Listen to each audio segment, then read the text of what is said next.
Hi guys, Radhika here again. Um, I hope you guys are doing well, all of you. And today I wanted to make a video on how to heal trauma. So as you guys know, being with a narcissist is pretty traumatic. Um, and trauma by definition is kind of it's more geared towards like physical trauma. So if you're in an accident, suddenly your body gets a jerk and um, say a lot of things fall on you. So that is called trauma because it's like a sudden kind of a thing that hits you. And with narcissists, that's what happens because most of us, we expect our relationships to be healthy, and most of us who have not grown up with narcissists and who have not been around narcissists or the malignant type of narcissists, we we expect everyone to be normal in life. We just have some people who are meaner, some are not so mean. But if you have been with a malignant narcissist, um, and especially like a covert one or even an overt one, they are very widely accepted in today's society. No one actually questions them. I mean, people might feel something is wrong with this person, but no one will actually question them. And covert narcissists are the ones who will try to show that they are doing good for you, but they are just like termites, they are basically eating away at your soul, and it'll just be like a wooden structure that remains after they have eaten up your soul inside. It'll just be your body but no soul inside. So covert narcissists operate like that. So basically, when you have been in such a situation, that is also trauma. And especially if you are a sensitive person, you are a person who is in touch with their soul and their goodness, and basically in touch with the divine nature that we all have within ourselves, you will find it even more difficult to handle people who are so away from their divine nature, because it's very hard for you to understand why are people like this. So basically, if you have been in this kind of a situation where you have been traumatized by being around a narcissist, now sometimes this might also happen that you are not even the victim of narcissism. Like if you look at world news, right? Sometimes you feel like there's wars and people are being tortured, and there's just so much unrest in so many parts of the world. So sometimes, as an empath, you might feel victimized by narcissism even when you are not the actual victim. You're just looking at the world and you're thinking, what is happening? Why is the world like this? So that is also a way in which you might be traumatized by the world in general, because you see narcissism everywhere, and because you are so much in touch with your divine nature, you are able to actually distinguish that what is happening is not a healthy way, is not a productive way to be. And a lot of people around you might not see that because they are not in touch with their divine nature. So you might explain it to them, but they won't understand it. They will feel like you are being oversensitive or you are being hypersensitive. So, how do we heal trauma? So, the first step to healing trauma is acceptance. So, you have to accept that trauma has happened, because a lot of time, a lot of people have been going through such situations, and they talk to friends, they talk to family, they talk to relatives, and we are not going to pour our hearts out to everyone. And it's very difficult to tell everything that happened in your life to someone. It's very time consuming. You have to relive all of it again, and plus we don't actually remember everything all the time. So it's just hard, and a lot of times a lot of people might tell you that you are being oversensitive, and they might tell you that this is not trauma, this is just life. And such people are not in touch with their divine nature. They have accepted the earth, they have accepted this is the way things are. So they are different than you, so you are comparing apples to oranges. So don't do that, because sometimes you might feel like, why am I not able to deal with things whereas other people can deal with things so easily? So they can deal with those things easily because you and them are not the same. You guys are on the spectrum of evolution of humanity. You guys are more towards divine nature. And I'm not saying this as like you have to build your ego around it, that oh, I'm so great, because we all are on that cycle. We all are on the we all are trying to go towards our divine nature. It's just that some of us have are a little bit ahead on it, some of us are a little bit behind on it, and that doesn't mean anything. We should not use it as a tool to feed our ego, but also we should not use it as a tool to dig away at our soul. Because if you always feel that something is wrong with me because I'm not able to cope up with situations, then you are eating away at your soul, because you're saying that I'm not capable, I'm not enough, I'm so that I is also an ego. But you have to build your ego first, and then you bring it down. Because if you are a person who is more of god nature, then you will want to give more than take, and you have to keep a balance. First you have to self love, and then you can love others. So you have to do that self love, not to feed your ego, but to feed your soul, to make your soul healthy, to make your energy healthy, to make yourself healthy. And then you are going to be a creator, so you're going to create happiness for other people. But first you have to create happiness for yourself. So you need to learn how to create happiness for yourself first. So that's the first thing, acceptance. So accept your trauma. Don't look for validation from whoever is around you or far away from you or whoever. And if you have some people who are giving you validation, that's good, but don't get addicted to those people. Because sometimes we get addicted to someone who's giving us something that we want. So we get addicted to watching videos or talking to a certain person who is encouraging us, and all that is okay, it's a stage. So you will be obsessed with watching videos or talking to someone who is giving you all of that kind of assurance that yes, you are right. But slowly you need to make that transition where, okay, fine, I have understood this, I am going through trauma now, I don't have to keep on telling it to other people or keep on getting validation from other people. Okay. So the second point is distance. So you need to distance yourself from your traumatic situation. Now this is very difficult if you have grown up with a narcissist, and you have been with the narcissist all your life and now you are realizing it, uh, then this point will not apply to you. But this point is for all of those people who have been in a traumatic situation but are out from it now. So if you are out from it now, you need to look at your life when the narcissist was not around you. Okay. Because oftentimes what happens is, when we have been in this kind of a situation, we those thoughts are so powerful and those memories are so powerful that our whole life becomes that.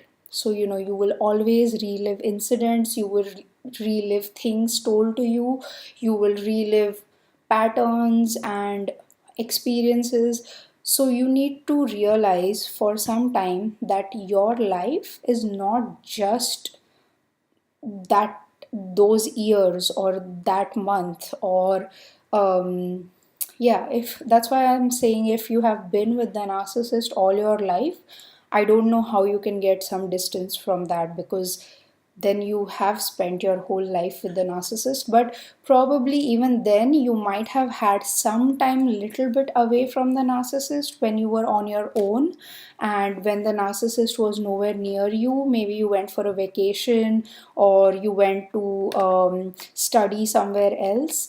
So you can think of those times. So what I'm saying is, it's very natural to get obsessed with thoughts and experiences with the narcissist, because they are so powerful, and they're supposed to like shake your soul. So they are going to be powerful, and so you will think about them. But what I'm saying is, take some distance and try to look at your life when you were not around the narcissist, when you were with your friends, when you were with say your other family, if you married into a narcissistic family, or if narcissist is someone at work, then what your life is aside from work, like in your personal life or with your friends, or even when you were in school. If your school years were wonderful, which mine weren't, but if you had good school years, you can think about that. Or I had a good time in college, or when I was doing my masters, so I can think of those times. So you can always like keep some memory, or keep a time, like a time bound memory, like 1 month or 1 week or 3 days of something that you really liked. And you need to think about those times, and you need to realize one thing, that life is pretty big, and life is also what you make of it. So if you are always going to focus on the narcissist, what the narcissist did to you, what the narcissist said to you, then that is going to be your life. And I know we do this, we all do this, even I have done it. You focus on it for a time, but you also need to get that realization that I am focusing too much on it. I have to focus, I have to put my focus from this situation to some other situation. And you can do that because you can control your focus, you can control your thoughts. And it is difficult to do that when a narcissist is there in your life, but it's a personal struggle, so you have to struggle and you have to get through it, and you are going to do it if you really want to.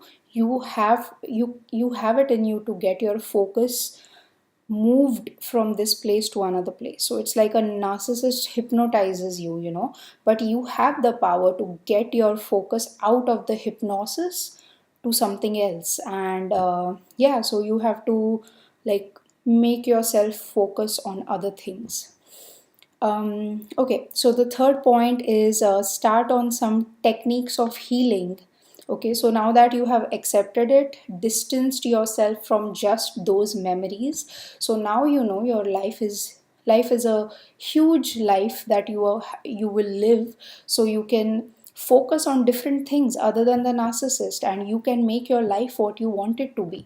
And I'm sure we don't want our life to be just focused on the narcissist. We want to do better things in life. So then the third step is you can start on some healing techniques. So I have three techniques here. One is shadow work. So I will actually make videos on all these three techniques because they are kind of longer things to explain. So the first is shadow work, the second is transmutation, and the third is letting go. So these are the three techniques. The fourth thing that I want to say is that once you know these three techniques, okay, you can choose which one you want to use. And I think you might have to use a different one at different times.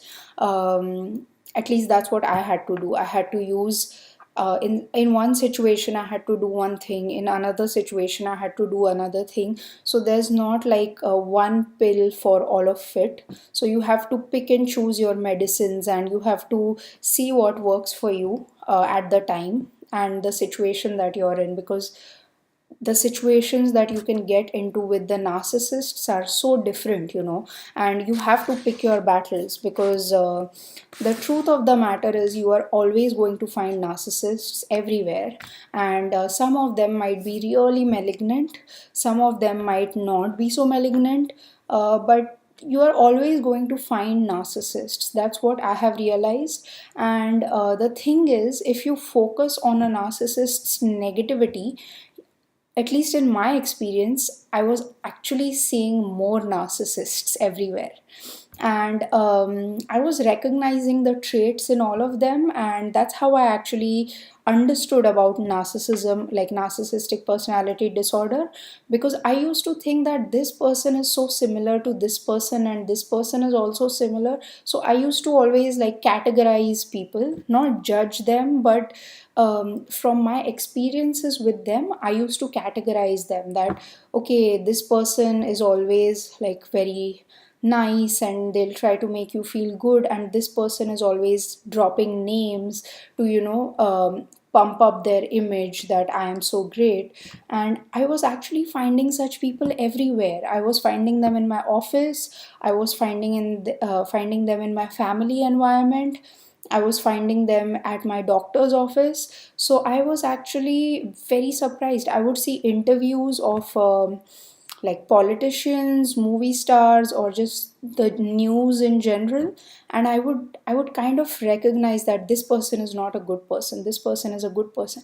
And for some time, I thought I was going bonkers because I was seeing these patterns everywhere.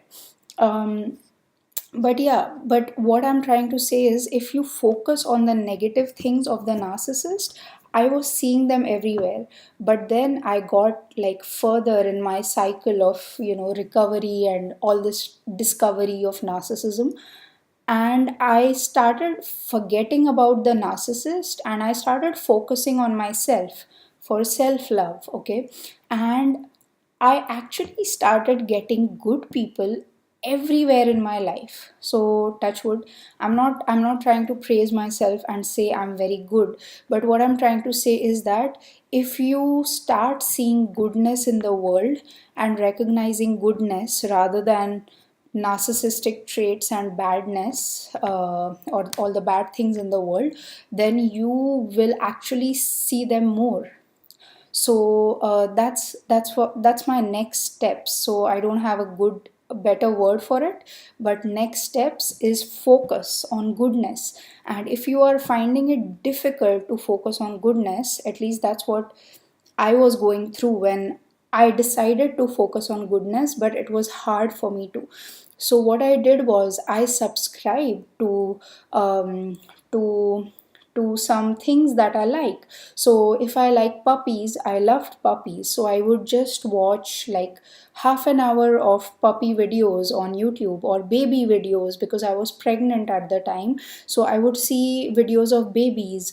And I just recently had my son when all this was going on, when I realized I have a narcissist in my life. So I started making collages of my son's pictures, and I just kept myself busy in that. I would make movies in which my son's clips are joined, and I would play some nice background music to it, like Taylor Swift songs, or if you like music, you can listen to some positive, uplifting music. So yeah, so there's a lot of things that you can do to move your focus from negativity to positivity. There are blogs like Tiny Buddha. There is another blog called Power of Positivity. There's so many things you can do, and you have access to the internet. You have access to books. If nothing, if I mean, I don't know how people who don't have access to all these things do it, but I'm sure they always have their imagination. So you can always kind of like uh, go back into your imagination and imagine a different world. Imagine a world which is full of love and full of peace, where everyone understands everyone and everyone lives like one. They don't have these divisions. And that's what the narcissist wants to do, right? They want to divide everyone. They want to get people on their side, get power, and victimize someone. And narcissists have been there on this earth since a long time. It's like it's like God versus devil or something like that. But as you say, like in Hinduism, we consider that even the devil was created by God. So in Hinduism, we would say that even the devil is God, because everything is God, because God created everything, so including the devil is God. So I know it's like kind of hard to wrap your brains around this, but it's this concept of duality to non-duality. Everything is one, everything is one, even the bad and the good all come together to form the whole picture. So bad is as important as the good, both of them are important. But yeah, you don't want to go towards the bad side, you want to go towards the good side, and little by little, if everyone realizes it, everyone will be good. And I don't know what will happen then. Probably the world would end and another world would begin, and this whole learning cycle will continue. But yeah, that's too much of like tangential talk. Yeah, so basically those are the next steps: positivity. And then the fifth thing that I wanted to tell is watch your thoughts. Okay, so I used to do this. I used to go into this cycle of thinking about all the traumatic things that I have gone through, and suddenly something comes up right in your mind. So maybe uh, like the narcissist is thinking of you, and suddenly you get a thought about the narcissist. It happens. So what do you do? Because they have triggered that thought in your mind by just thinking about you, because you guys have this bond now, this energetic bond, because you have not completely forgiven them. So then what can you do? That's why you keep thinking about it, right? Because you're not free from this bond. So then in that case, what you do is, you can do the cord cutting exercise that I told you, but that works if you have completely, like removed them from your system. In the other case, if you have not done that, and if you want a small practical solution to stop your cycle of thoughts, is make a list of positive things, like really small. Okay, um, what do you really love in life? Okay, if you have a child, you obviously love your child. So if you recognize this, that I'm getting triggered, a negative thought is coming in my head, you will get that urge to go into it again, to live that again, to analyze it again, to think about it again. And then that thought will bring up a lot of other small tiny thoughts around it, and then it'll form like a whole circle, and you will keep like spiraling down this circle. So when that first thought or the second thought, or at whichever thought you recognize that you are going into this pattern again, when that moment happens, just stop. Okay, stop whatever you're doing. If you're working, stop working. If you're running, stop running. If you're cooking, stop cooking. Whatever you're doing, stop it, and take 3 deep breaths, complete breaths. Completely fill your lungs and completely empty your lungs. And then look at the first thing you have on that positive list. Okay, keep that list handy, or just keep it in your mind, or actually just keep it handy so that you write it down, maybe on your phone. And then if the first thing on that is the first positive thing that makes you happy in this life is, say, your child, then look at your child's photographs. Just look at it and decide that I am going to move my focus from that situation to my child. And make up a situation in your head, like, what am I going to feed my child today? Oh, I have to buy some clothes for my child because, like they are outgrowing their old clothes. Or, oh, when am I going to teach swimming to my child? So it is, I know this is kind of like not dealing with that thing, but I'm saying do this if you have already dealt with it many times, but you are having a problem to get past that, get past that stage of rethinking about it again and again and again. So yeah, so do that. Make a list of all the positive things. Do the first one, then do the second one, do it. Do at least three of these positive things. If the second thing is like you like coffee, you like drinking coffee, so do the first thing, look at your child's photographs, things, think about some things for them, maybe do it for 5 minutes. After that, make yourself a cup of coffee, okay? Or if you like tea, make yourself tea, have some tea, okay? And then while having tea, you can do the third thing that's on your list. So if the third thing is like I like to go out and take a walk in nature, do that. Just do like a small 2 minute walk, come back, and decide that I have productively done these three positive things, and now I'm not going to think about the narcissist and get back to work. Really don't do it, because the next time if you come back and you get tempted to do thinking about the narcissist, you will again have to do these three things and you don't want to be drinking so much of coffee. So yeah, just stick to it. It's kind of like a fitness regime, you know. You have to keep on doing it. Or if you are making better dietary choices, you have been living in unhealthy mental states, or you have unhealthy mental practices of reliving the things and of reanalyzing the things, you have to get rid of that unhealthy mental exercise. So if I'm eating like junk food every day, it's hard for me to like get rid of that junk food from my system. It's hard for me because my body will keep asking me for that. Similarly, your brain will keep asking you. And actually, later on, when you have realized you are past this stage, you will realize it wasn't the analytical part of your brain that was asking for it again and again. Okay, fine, you analyzed it once. After that, why do you have to analyze it again and again and again? So it's not your analytical side of your brain that's asking for it, it's the ego that resides in us which asks for it again and again. And that's not a bad thing. If that's happening to you, it happens to everyone, but it's good to recognize that we should stop it at some point. Yeah, so these were my steps to overcome trauma, and I hope this has helped you. And if you have any other suggestions, comments, questions, please do put them in the comment section, and please do share, like, and subscribe to this channel. I hope this helped you in some way. I wish you all a lot of love and a lot of light. Thank you. Bye.